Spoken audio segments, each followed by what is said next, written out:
Sir ఆరాకి రంగులుంటాయా? ఈ 7 chakras కలిపి ఈ 7 చక్రాస్‌లల్ల గూడా వాటి యొక్క కలర్ ఫ్రీక్వెన్సీ తోటి పనిచేస్తుంటాయి ఇవి. హ్మ్. అయితే ఇప్పుడు ఫస్ట్ మనం మొదటగా తీసుకునేదంటే మూలాధార చక్రం. హ్మ్.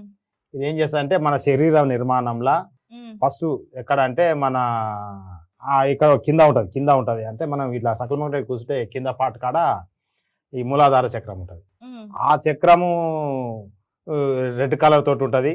దానికి ప్లానెట్స్ ఏంటంటే శని గ్రహము, హ్మ్. కుజుడు ఈ 2 గ్రహాల ఎఫెక్ట్ ఉంటది. ఆ గ్రహాల ఎఫెక్ట్ ఉన్నప్పుడు ఈ మూలాధార చక్రం అన్‌బ్యాలెన్స్ అయితది. దాని యొక్క ఎనర్జీ మన శరీరం అబ్జర్వ్ చేసుకోదు.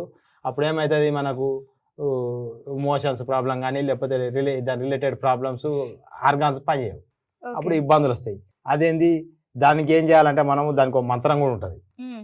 దాన్ని మనము మెడిటేషన్ చేసినప్పుడు లమ్ అనే పదంతోటి ఒక 21 సార్లు రోజు అనాలి. 21 టైమ్స్. అంటే కొద్దిగా యాక్టివేట్ అయ్యి మన శరీరం మన యొక్క నోట్లోకెళ్ళి లమ్ అనే పదం పలికితే ఆ వైబ్రేషన్‌కు అది కొద్దిగా యాక్టివేట్ అయితది. అట్లా డైలీ చేయాలి.